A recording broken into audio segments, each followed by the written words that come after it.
Hey guys, Level Cap here. Today I want to talk about Battlefield and the things that it still needs to fix and some of the things it still does terribly. These are still really important issues because we're not seeing another Battlefield game until late 2016. That is a long time to wait till the next official Battlefield game. So in the meantime, they still have the Battlefield 4 team cranking out new maps, adding in new weapons, fixing problems with the game, working on the netcode, stuff like that, to try and make this game as good as it possibly can be and make it last through till 2016, and also hopefully keep a lot of the changes and fixes that they make in this game for the next Battlefield game. With that being said, let's start off with one of the most basic and annoying bugs that has been in the Frostbite engine since Battlefield 3. That's right, since 2011 we've had to deal with this bug, the fail reload. What is the fail reload? It's when you hit the reload button on your weapon, your player plays the animation of reloading the gun, rearms it, everything seems good to go, yet your magazine counter still reads the same amount of bullets that you had before. So if you have 3 rounds left in your magazine, you reload, you still have 3 rounds left. Now my theory as to why this has never been fixed in Battlefield is because it's not a reproducible bug. It's one of those bugs that just happens randomly, and there hasn't seemed to be any sort of correlation or reason as to why it happens. It happens with all different kinds of weapons. It doesn't happen all the time. It seems for me that it's like a 1 in 50 chance of it actually happening, and it probably varies from player to player in terms of its frequency. So it's a hard bug to lock down in terms of knowing when you fixed it and what's actually affecting it. That being said, I do have a theory as to why this occurs, and mind you, this theory comes with next to no knowledge about netcode and programming and that sort of thing, but here it goes. When you reload on your PC or console, you're sending a signal to the client-side game that's saying, hey, we're reloading the gun now. The game gets that message and starts to play the reload animation, which is tied into the client-side version of the game.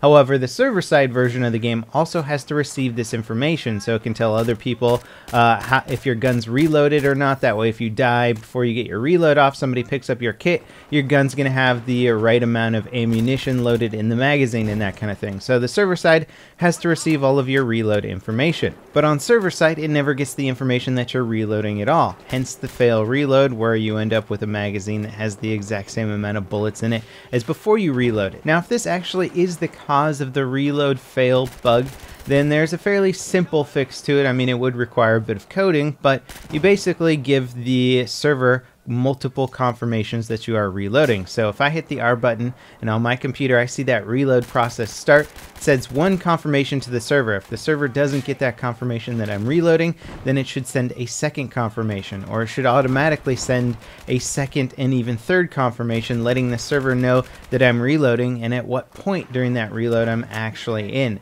That way the server has multiple chances to get that information, and even if there is a little bit of packet loss, it won't lose it altogether. The fail reload bug happens to me frequent enough for it to be super aggravating, and frankly it's going to stop any sort of actual competitive play from happening, because if the best team in the world loses their final match because their star player got a fail reload bug in the middle of the match, then that's going to really fuck up the whole game for everyone, and it's just super annoying in casual play as well. So Dice, what do you say? Let's take another crack at fixing this fail reload bug. We all know that you're going to continue to use the Frostbite engine for all future Battlefield games, so if you fix it now, it'll be fixed in all future games as well. It's fixed in Battlefront, but then again, you don't need to reload in Battlefront, so good game there, Dice. Well played. Alright, now that I've dedicated the first 4 minutes of this video to the fail reload bug, let's talk about another really annoying bug that's been around forever.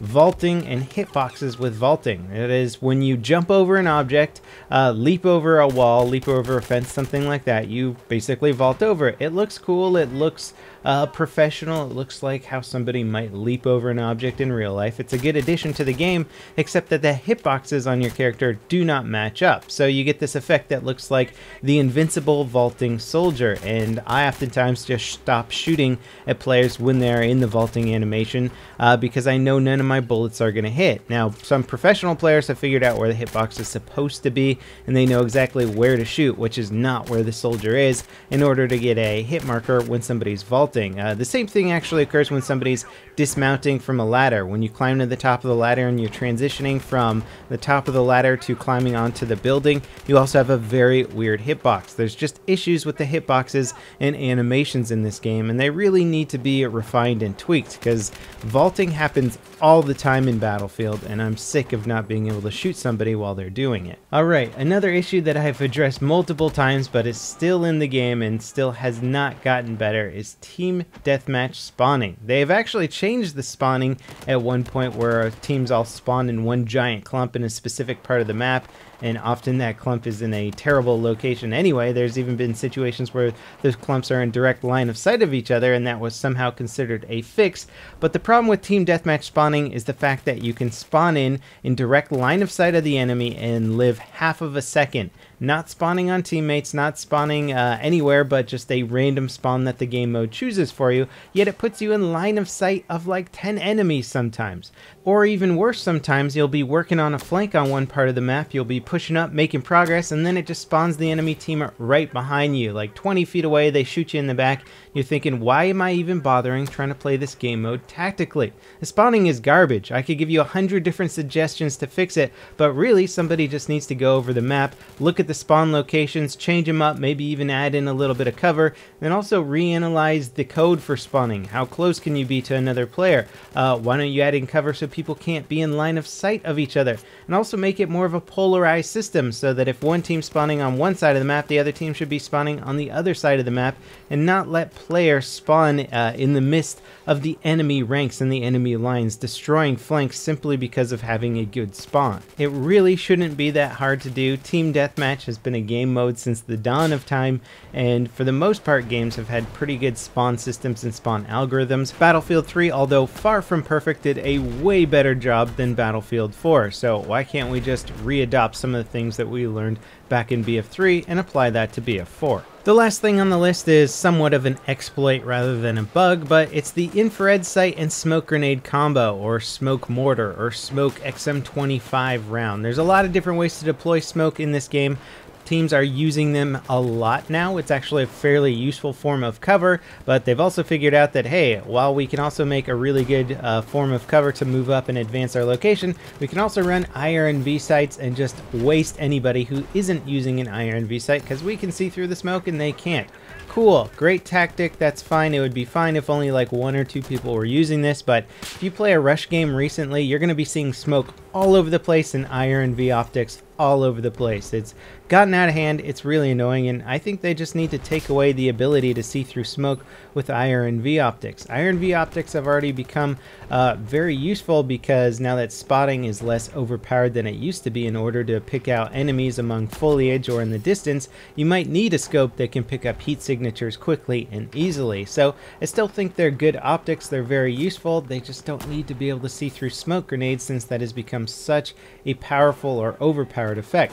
The alternative fix to this would be limiting the amount of smoke grenades or smoke devices people can carry, and don't let them recharge from ammo boxes that quickly. That might help it out a little bit and make the IRNV scope slightly less overpowered. Anyway, there's still plenty of bugs and balance issues still persistent in Battlefield 4, but those are probably some of my biggest issues with the game right now.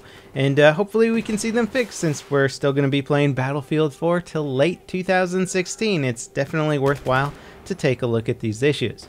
As always, guys, thanks for watching, and I'll see you next time. This is Level Cap, signing out.